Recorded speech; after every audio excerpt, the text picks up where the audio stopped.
సంవత్సరాల క్రితం మీరు అడిగారు.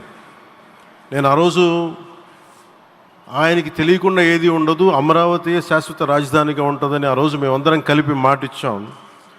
ఆ ఇచ్చిన మాట ప్రకారం ఈ రోజున గౌరవ ప్రధానమంత్రి గారి చేతుల మీదుగా మళ్ళీ ఇంకొకసారి పునఃప్రారంభం జరగబోతుంది. ఇది ఆది శంకరాచార్య 1237వ జయంతి సందర్భంగా తిరిగి అమరావతి పునఃప్రారంభం కావటం చాలా ఆనందాన్ని కలగజేస్తుంది. మనందరం 5 కోట్ల మంది ప్రజలకి సంబంధించి ఇది ఒక హబ్, ఇది సెంటర్, నర్వ్ సెంటర్. ఇది అంటే మనందరికీ సంబంధించిన ఇల్లు. ఇది మనందరం ఎవరిని అడుగుతున్నామంటే, ఒక ప్రధానమంత్రి గారు పూర్వం సన్యాసాశ్రమంలో ఉన్నప్పుడు ఆయనకి అనికేత్ అనే పేరు పెట్టారు. అనికేత్ అంటే అర్థం పరమశివుడు, ఇల్లు లేనివాడని. అలాంటి ఇల్లు లేనివాడు, కుటుంబం లేనివాడు 5 కోట్ల మంది కుటుంబాలకు, 5 కోట్ల మంది ప్రజల కోసం, ఎన్ని కోట్ల కుటుంబాల కోసం మనందరికీ రాజధానిలో ఒక నగరం నిర్మించడానికి, ఇల్లు నిర్మించుకోవడానికి ఇల్లు లేకుండా 140 కోట్ల మంది ప్రజల బాధ్యత తీసుకొని కశ్మీర్ నుంచి కన్యాకుమారి వరకు, అక్కడ కామాఖ్య నుంచి ద్వారకా వరకు ప్రపంచమే, మన దేశమే తన కుటుంబంగా చేసుకుంటూ, ఈ భారతదేశమే తన ఇల్లుగా చేసుకొని తిరిగి పునఃప్రారంభానికి విచ్చేసిన గౌరవ ప్రధానమంత్రి శ్రీ నరేంద్ర మోదీ గారికి మనస్ఫూర్తిగా మన అందరి తరపున, ఆంధ్రప్రదేశ్ ప్రజలందరి తరపున, అమరావతి రైతాంగం తరపున, ఆడపడుచుల తరపున వారికి చేతులెత్తి హృదయపూర్వక నమస్కారాలు తెలియజేస్తున్నాను. దివిసీమ తుఫాన్ వచ్చి అందరి ఆశలను తుడిచిపెట్టేసినట్టు గత ప్రభుత్వం రాష్ట్రం మరియు అమరావతి భవిష్యత్తుని తుడిచిపెట్టేసింది. అమరావతి అంటే పరదాలు, సెక్షన్ 30, సెక్షన్ 144 మాత్రమే గుర్తుకొచ్చేలా పనిచేశారు. నువ్వు ధర్మం కోసం నిలబడితే ధర్మం నువ్వు నిలబడేలా చేస్తుంది అనే విధంగా ఆ రోజున అమరావతి రైతులు, రాష్ట్ర ప్రజలు ఈ ధర్మ యుద్ధంలో విజయం సాధించారు. రైతులు ఇచ్చిన 11,000 ఎకరాల భూమిని త్యాగం చేసి, వారి సంకల్పం 33,000 ఎకరాల భూమిని త్యాగం చేసి వారి సంకల్పం ఫలితంగా ఈ రోజున ఆంధ్రప్రదేశ్ రాజధాని ఆవిర్భవించింది. అమరావతి రాజధాని పనులు పునఃప్రారంభమవుతున్న ఈ శుభ సందర్భంలో ముందుగా రాజధాని నిర్మాణం కోసం స్వచ్ఛందంగా ముందుకొచ్చి తమ భూముల్ని, పొలాల్ని ప్రభుత్వానికి ఇచ్చిన అమరావతి ప్రాంత రైతులకు, మీ త్యాగానికి, గత 5 ఏళ్లుగా మీరు చేసిన పోరాటానికి శిరస్సు వంచి మీకు ధన్యవాదాలు తెలియజేస్తున్నాను. గత 5 ఏళ్లుగా రాజధాని నిర్మాణం నిలిచిపోయి రాజధాని తరలిపోతుందనే సమయంలో రోడ్ల మీదకు వచ్చి 5 కోట్ల ప్రజల తరపున రైతులు, మహిళలు, విద్యార్థులు చేసిన పోరాటం, మీరు పడిన అవమానాలు, మీపై పడిన గాయాలు ప్రతి ఒక్కటి మా మనసులో ఉంది. ఆ రోజున దివ్యాంగులను కూడా లాఠీ దెబ్బలు నా గుండెలు ఇంకా సజీవంగా ఉన్నాయి. ఆ బాధ మేము మర్చిపోలేదు, ఎవరిని మర్చిపోనివ్వలేదు. అందుకని దానికి సజీవ సాక్షి ఈ రోజున తిరిగి పునఃప్రారంభానికి గౌరవ ప్రధానమంత్రి గారు రాక, ఆ రోజున మహిళలు, విద్యార్థులు చేసిన పోరాటం, మీరు పడిన అవమానాలు, మీపై పడ్డ గాయాలు ప్రతి ఒక్కటి మనసులో ఉంది. మీ త్యాగాన్ని మేము మర్చిపోం. మీరు చేసిన త్యాగానికి జవాబుదారీగా ఉంటాం. బాధ్యతగా అమరావతి నిర్మాణం జరిగేలా సాయశక్తుల ఈ కూటమి ప్రభుత్వం కృషి చేస్తుంది. అమరావతి రైతుల త్యాగాలను హృదయపూర్వకంగా స్మరించుకుంటూ, వారి ప్రతినిధులుగా ఇక్కడకు విచ్చేసిన రైతులకి నా ప్రత్యేక నమస్కారం. ఈ పోరాటంలో వారికి ప్రతినిధులుగా సన్మానం అందుకుంటున్న మహిళా రైతులు పాత్ర, ప్రత్యేకించి అమరావతి మహిళా రైతుల పాత్ర చాలా అభినందనీయం. మీరు ఎంత నలిగారు, మీరు ఎంత రోడ్ల మీదకి వచ్చారు. మగవాళ్ళు ఆపేస్తే ఆడపడుచులు బయటకు వచ్చి తిరిగి పౌరుషం చూపించారు, ఆంధ్ర పౌరుషాన్ని చూపించారు. మీరికి నా ప్రత్యేక అభినందన. వాళ్ళు చూపిన సాహసం, సహనం అందరికీ ప్రేరణగా నిలుస్తాయి.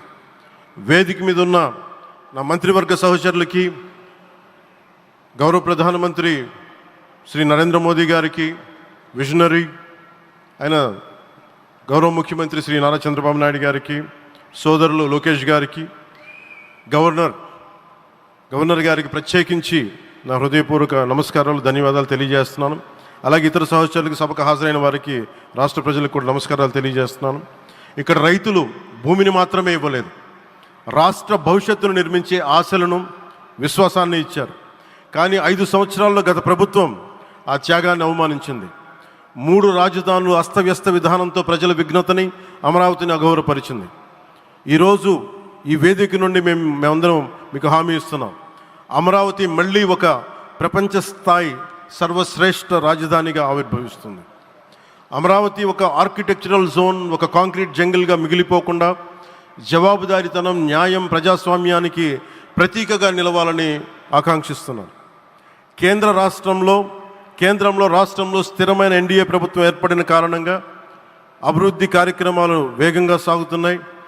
మేనిఫెస్టోలో ఇచ్చిన హామీలన్నీ దశల వారీగా బాధ్యతాయుతంగా అమలు చేస్తున్నాం. కేవలం మ్యాచింగ్ గ్రాంట్స్ ఇవ్వని కారణంగా గత ప్రభుత్వం రాష్ట్రం కేంద్రం నుంచి పొందాల్సిన 1,000 కోట్లు నష్టపోయింది. కానీ ఈ ప్రభుత్వం కోఆపరేటివ్ ఫెడరలిజం స్ఫూర్తితోటి పరస్పర సహకారంతో పనిచేస్తున్నాం. రాష్ట్రంలో రహదారులు, రైల్వే, పారిశ్రామిక రక్షణకు సంబంధించి ఈ రోజున మన అమరావతి కాకుండా రాష్ట్రంలో రహదారులు, రైల్వే, పారిశ్రామిక రక్షణకు సంబంధించి ఈ రోజున 1,07,00,000 కోట్ల విలువైన అభివృద్ధి పనులకి ప్రధాని గారు శంకుస్థాపనలు, ప్రారంభోత్సవాలు చేస్తున్నారు. రాయలసీమలో గుంతకల్ రైల్వే, గోరంట్ల హైవే లాంటి వివిధ కార్యక్రమాలకు, ఉత్తరాంధ్రలో పిఎం ఏక్తా మాల్ లాంటి వివిధ పనులకు ఈరోజు శంకుస్థాపన, ప్రారంభోత్సవం చేస్తున్న ప్రధానమంత్రి గారికి నా హృదయపూర్వక కృతజ్ఞతలు. నేను అవనిగడ్డ ఎన్నికల ప్రచారంలో హామీ ఇచ్చిన దానికి అనుగుణంగా మనందరి ఆశలు మనకి ఆశించిన విధంగా నాగాయలంకలో మిస్సైల్ టెస్ట్ రేంజ్కి ప్రధానమంత్రి గారు ఈ రోజున శంకుస్థాపన జరగడం నాకు చాలా సంతోషంగా ఉంది. Now with Honorable Prime Minister Sri Modi ji and Honorable CM Sri Chandrababu Naidu garu, and together again Amravati will surely become a world-class capital, a 360-degree growth engine for all of Andhra Pradesh. Our youth will no longer have to leave for Bangalore, Chennai or Hyderabad. Soon Andhra Pradesh will create jobs for our people and attract talent from across the nation and the world.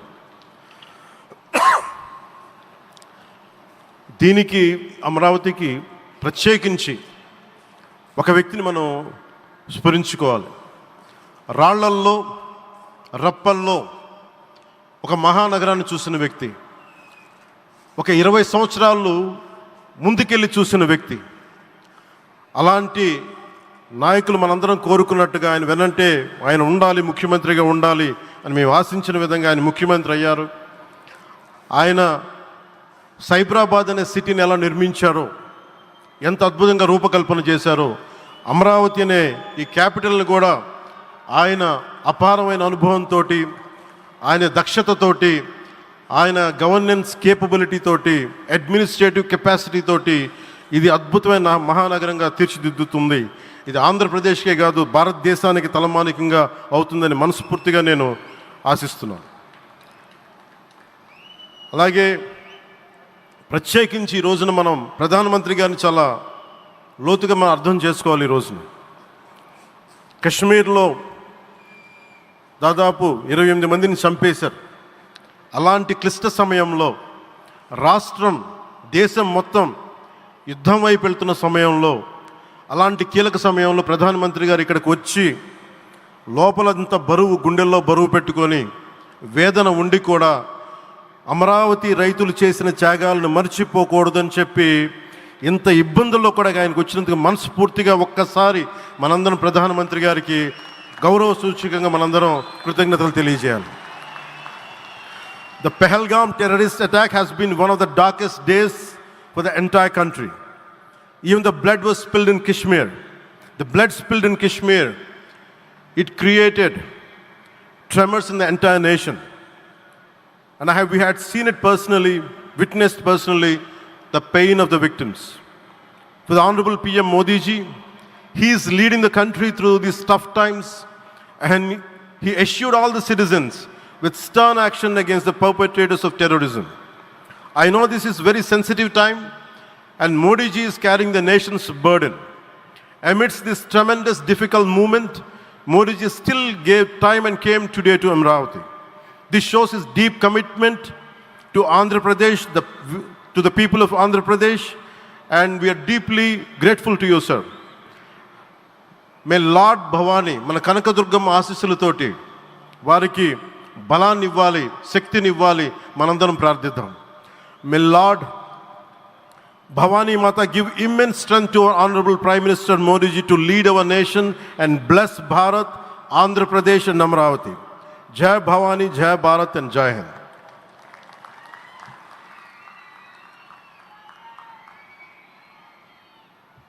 Sri Pavan